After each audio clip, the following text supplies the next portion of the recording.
Hi friends, welcome to another new video. So friends, ఈ వీడియోలో మనం చూద్దాము మన క్రెడిట్ కార్డ్ నుంచి మనీని మన బ్యాంక్ అకౌంట్కి ఎటువంటి ఛార్జెస్ లేకుండా ఎలా ట్రాన్స్ఫర్ చేసుకోవాలి అనేసి. సో ఈ విధంగా చేసుకోవడం కోసం మనము ఒక యాప్ని అయితే యూజ్ చేయాల్సి ఉంటుంది. ఆ యాప్ ద్వారా మనీ అనేది ట్రాన్స్ఫర్ చేసుకోవచ్చు. ఆ యాప్ పేరు వచ్చేసి మొబీక్విక్ యాప్. అది ఎలా చేసుకోవాలి, ఎంత చేసుకోవాలి, ఒకవేళ ఎక్కువ చేసుకుంటే ఎంత కన్వీనియన్స్ ఛార్జ్ పడుతుంది అన్న కంప్లీట్ డీటెయిల్స్ అయితే ఈ వీడియోలో నేను మీకు చెప్తాను. వీడియో అయితే ఎండ్ వరకు చూడండి అనమాట. సో ఇప్పుడైతే ముందుగా మీరు మీ యొక్క మొబీక్విక్ యాప్ ఏదైతే ఉందో దీన్ని అయితే ఓపెన్ చేయండి. సో ఇప్పుడు చాలామంది ఈ యాప్ని అయితే యూజ్ చేస్తున్నారు. ఎందుకంటే ఈ యాప్లో మనకు చాలా రకాల బెనిఫిట్స్ ఉన్నాయి. ఇది చాలా రకాలుగా యూజ్ అవుతుంది. పర్సనల్ లోన్స్ కూడా ఇస్తుందన్నమాట. సో ఇటువంటి యాప్కి సంబంధించి మీకు ఏమైనా డౌట్స్ ఉంటే తెలుసుకోవాలంటే, అలాగే ఫస్ట్ టైం యూజ్ చేయాలనుకుంటున్నట్లయితే లింక్ డిస్క్రిప్షన్లో ఇస్తాను. అక్కడి నుంచి వీడియోస్ చూడండి, ఈ యాప్ని కూడా డౌన్లోడ్ చేసుకోండి. సో ఇప్పుడైతే మీ యొక్క యాప్ని ఓపెన్ చేసిన తర్వాత మీకు ఇంటర్ఫేస్ అనేది ఈ విధంగా రావడం జరుగుతుందన్నమాట. సో ఇక్కడ చూసుకున్నట్లయితే మనకు చాలా రకాల ఆప్షన్స్ అయితే ఉన్నాయి.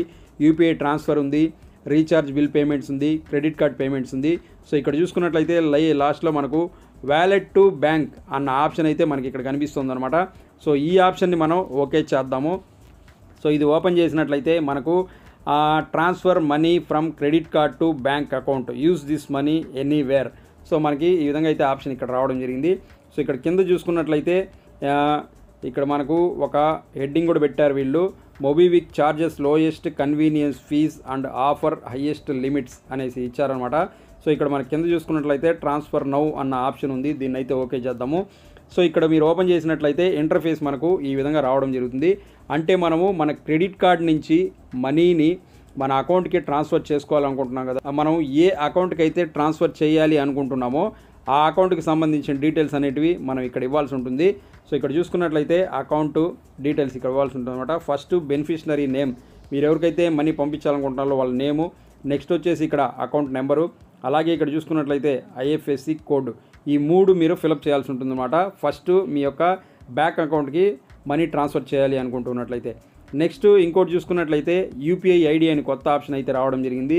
దీన్ని కనుక చూసుకున్నట్లయితే మీరు ఇక్కడ జస్ట్ మీ యొక్క యూపీఐ ఐడి అని సెలెక్ట్ చేసుకోండి.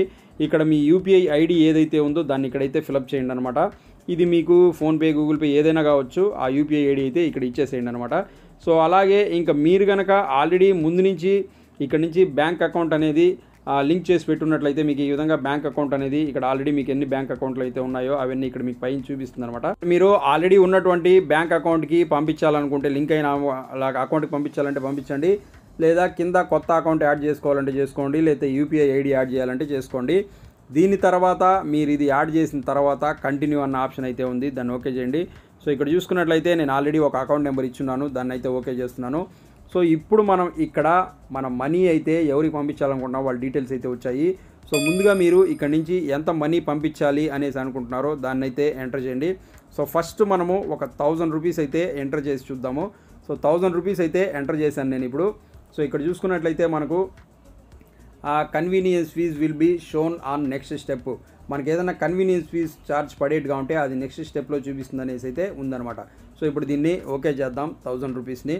సో పే నౌ 1000 రూపీస్ అనేసి ఓకే చేద్దాం దీన్ని.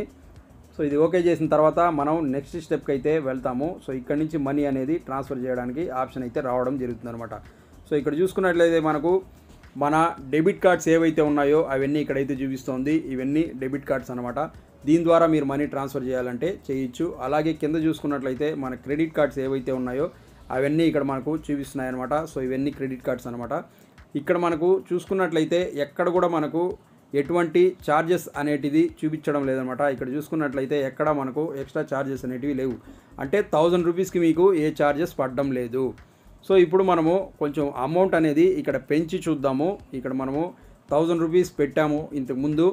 సో ఇప్పుడైతే మనం ఇక్కడ ఒక 5000 అనేది టైప్ చేసి చూద్దాం ఎంత పడుతుంది అనేసి. సో 5000 అయితే ఇప్పుడు నేను ప్రస్తుతానికి మనీ ట్రాన్స్ఫర్ చేయడం కోసం ఓకే చేశాను. సో ఇక్కడ చూసుకున్నట్లయితే మనకు 5000కి కన్వీనియన్స్ ఛార్జ్ ఎంత పడుతుంది అనేసి అయితే చూద్దాము. సో ఇక్కడ చూసుకున్నట్లయితే ఇప్పుడు మనకు కన్వీనియన్స్ ఫీజ్ అనేది యాడ్ అయింది. చూసుకోండి ఇక్కడ 115 రూపాయలు మనకు కన్వీనియన్స్ ఫీజ్ అనేది యాడ్ అయిందనమాట. సో ఇది ఎందుకు యాడ్ అయింది, ఎంత యాడ్ అయింది అని చూసుకున్నట్లయితే ఇక్కడే మనకు ఆప్షన్ అయితే ఉంది. So load money to wallet, ఇంతకుముందు 3.35% ఉండేది, ఇప్పుడు చూసుకున్నట్లయితే 2.5% అయితే ఛార్జ్ చేస్తున్నారు. Load money to wallet no charges, wallet to bank transfer no charges. అది మనకు మనీ వయా క్రెడిట్ కార్డ్ ద్వారా చేసినట్లయితే మనకు ఈ ఛార్జెస్ పడతాయన్నమాట. అదే కానీ మనము వయా యూపీఐ లేకపోతే డెబిట్ కార్డ్ చేస్తే no charges, usage anywhere no charges. So మనకు క్రెడిట్ కార్డ్ ద్వారా చేసినట్లయితే మాత్రమే 2.5% ఛార్జెస్ అనేటివి పడతాయన్నమాట. సో అది ఇప్పుడు మనకు ప్రస్తుతం ఈ విధంగా ఒక ఆఫర్ అయితే ఉంది. ఆ ఆఫర్ ద్వారా మనము 1000 రూపాయలు మాత్రం మన అకౌంట్కి ట్రాన్స్ఫర్ చేసుకోవచ్చు అనమాట. మీరు అడగచ్చు ఇంకా ఎక్కువ ట్రాన్స్ఫర్ చేసుకోవడానికి ఆప్షన్ లేదా అనేసి. సో ఇప్పుడు ప్రస్తుతానికైతే మనకు 1000 రూపాయల వరకు దీంట్లో ఆప్షన్ ఇవ్వడం జరిగింది.